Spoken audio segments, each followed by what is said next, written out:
Quando Moisés está no alto do Sinai, o que ele pede para Deus? Mostra-te a mim. Né? Deus diz, não dá, porque se você me ver, você vai morrer.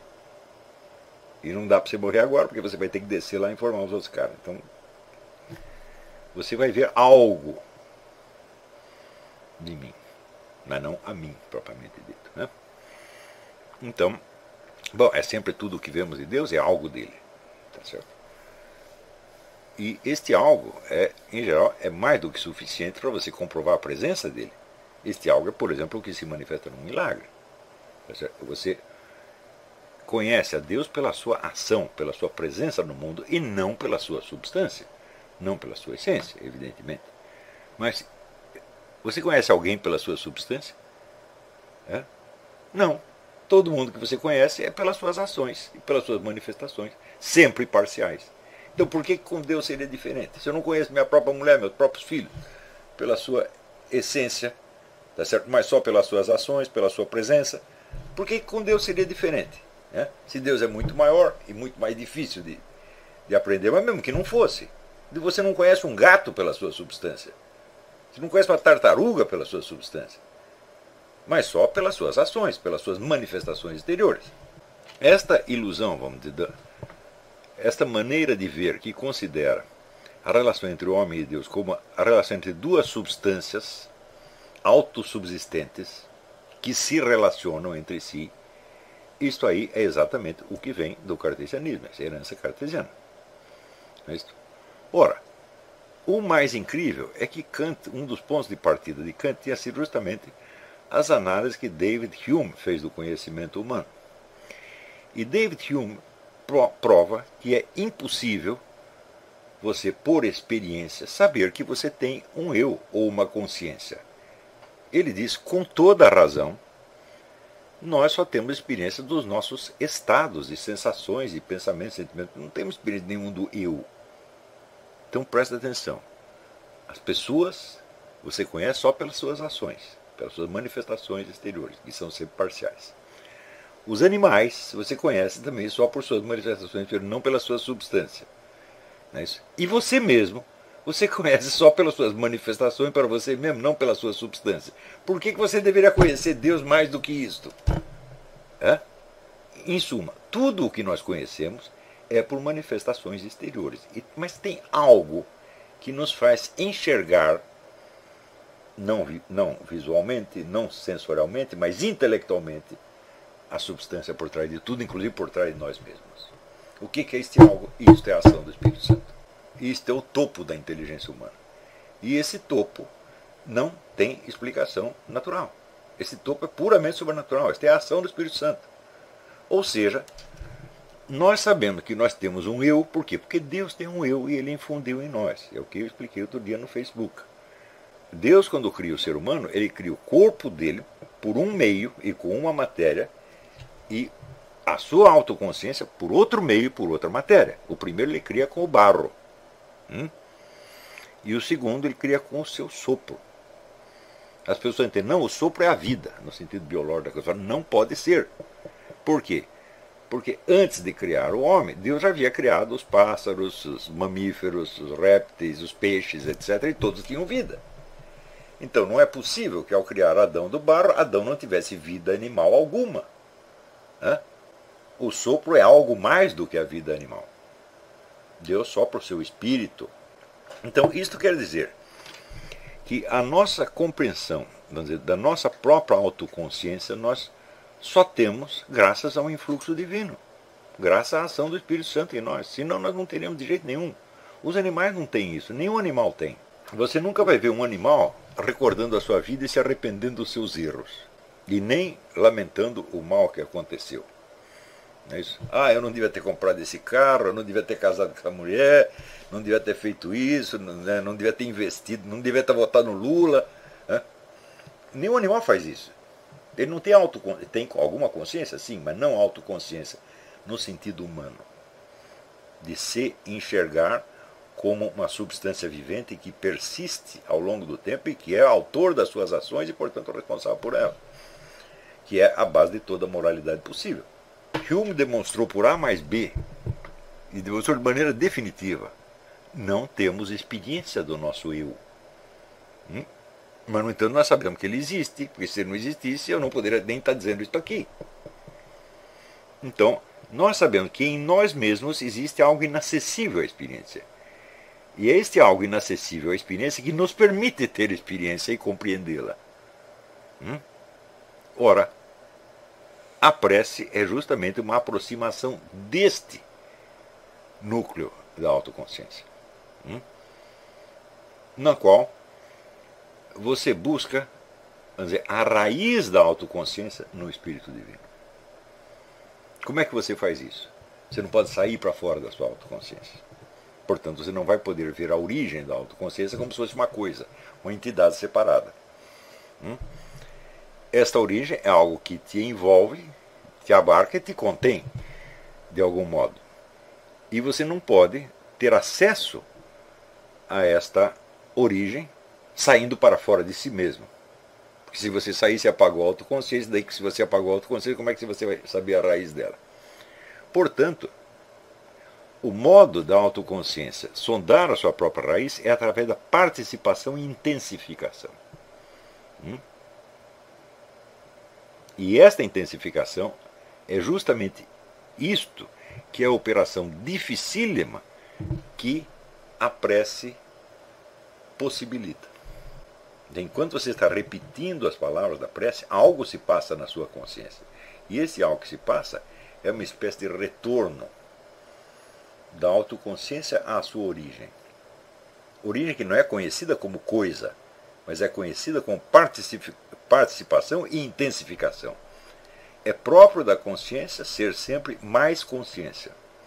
A busca da raiz da consciência no Espírito Divino se dá através da intensificação dessa consciência. E como é que você percebe que isso está funcionando? Eu digo, sim, porque você vai tendo intuições cada vez mais claras de milhões de coisas. Você vai ficando mais inteligente, não no sentido operacional, de que você tem mais inteligência verbal, inteligência matemática, etc. Não. Você tem mais arraigamento na realidade. Ora, realidade, isso está bastante demonstrado na obra do Xavier Zubiri. Realidade é uma coisa que só existe para o ser humano. E quando faz calor, o bicho sente calor, evidentemente, mas ele não sabe que o calor é quente em si mesmo. Ele não tem essa ideia. Então, isso, a própria palavra ser, quer dizer que existe o ser, e o ser tem as suas características próprias, independentes de nós. Então, esta é a dimensão de realidade. Então, é o Espírito Santo que permite, vamos dizer, o arraigamento da nossa consciência na realidade. Um arraigamento cada vez mais intenso, cada vez mais profundo, cada vez mais claro.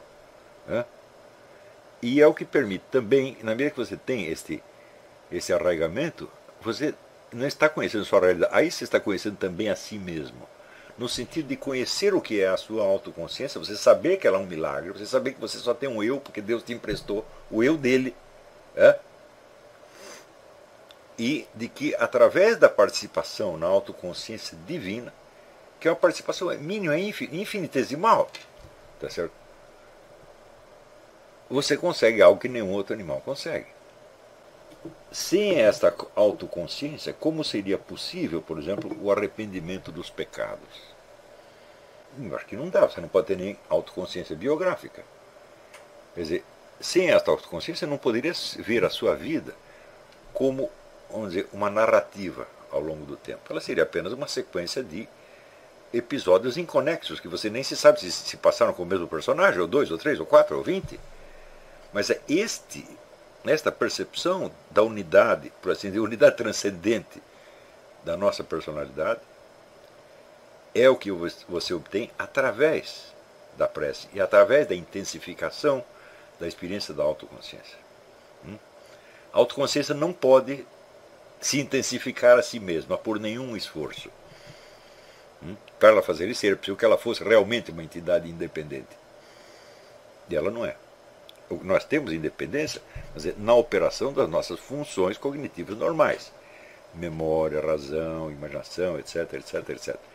Mas consciência de realidade, Não há nada no ser humano, nada, nenhuma função biológica que explique consciência de realidade.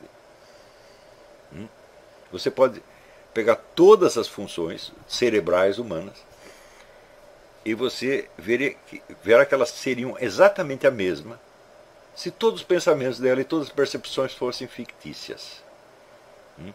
Por exemplo, quando você hipnotiza uma pessoa, o cérebro dela continua funcionando igualzinho. As funções estão lá. É só a consciência que não unifica. Então, a própria existência daquilo que os escolásticos chamavam sensos comunes. O que é os sensos comunes? Você tem os 5 sentidos.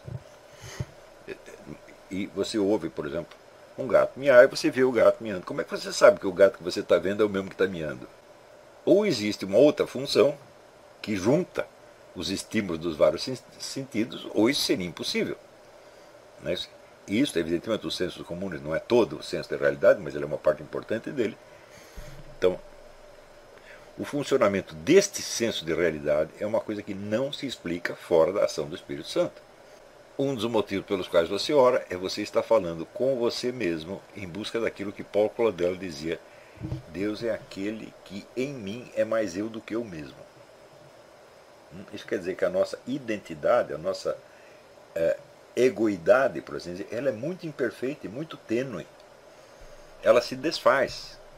Tá certo? Nossa consciência, autoconsciência, ela se dissolve no fluxo dos acontecimentos, no fluxo das impressões. Então é preciso restaurá-la de novo, e de novo, e de novo. Note bem, restaurá-la não é na esfera moral.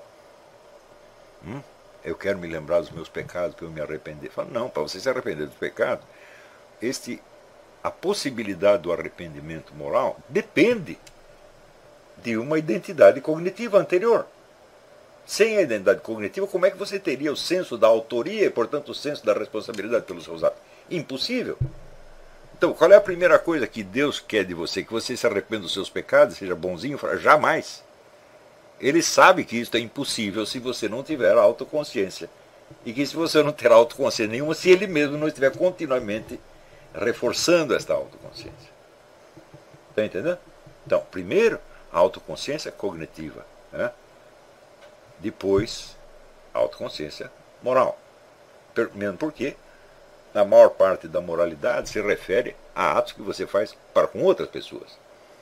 Não é isso? Mas, que importa os seus atos para as outras pessoas se você, no seu próprio trato com você mesmo, você é falso? Você não se conhece e não quer conhecer. Então, todo o seu arrependimento é puro teatro. Você não sabe exatamente qual é o seu pecado. Eu, por exemplo, já tentei uma vez fazer a lista dos meus pecados, eram tantos que eu falei, não vai dar. Se eu for assim, materialmente, um por um, não vai dar. Então eu tenho que ter uma apreensão mais profunda de ver qual é o princípio maligno em mim que me fez fazer tudo isso. E você se arrepende do princípio, portanto, das suas consequências. Tudo isso é uma operação de que tipo? Cognitiva. Então, algo de Deus você conhece em você mesmo. É o que dizia Santo Agostinho. A verdade está no interior do homem. Não é isso? Então, estar no interior não quer dizer que seja subjetiva. Porque toda a parte subjetiva não é totalmente nossa. A nossa parte subjetiva, a nossa função, razão, memória, etc., tudo isso aí vem misturado com hereditariedade, com influências culturais, etc. Isso não é totalmente nós. Isso é parcialmente. A única coisa que é realmente nós é o núcleo da autoconsciência. E o núcleo da autoconsciência é precisamente aquela parte que fala com Deus. Não com Deus que está fora, julgando você pela sua conduta, tá certo? Mas com Deus que está insuflando a sua autoconsciência naquele mesmo momento e fazendo você se conhecer. E, portanto, aí sim você pode ter alguma orientação na vida moral. Orientação que o Kant está exigindo que você tenha sem ter essa antecipação cognitiva. Portanto, qual é o efeito global dos pensamentos de Kant a respeito da oração e da religião em geral? Tornar a religião impossível. Sem negá-la. Ao contrário, purificando-a. Ele purifica tanto que ela se torna impossível. Ele quer ser mais santo que o santo, mais santo que o próprio Deus, de algum modo. Então, Este purismo extremo, vamos dizer, é uma coisa que se disseminou muito no mundo protestante. Embora em vários pontos o Kant desminta os dogmas protestantes. Ele, não precisamos abordar isso hoje, mas mais adiante ele entra em um conflito tamanho com Lutero e Calvino que a gente entende por que tantos protestantes aqui ficam bravos com ele. Né? Mas não é esse o ponto. Não é essa a nossa perspectiva. Tá certo?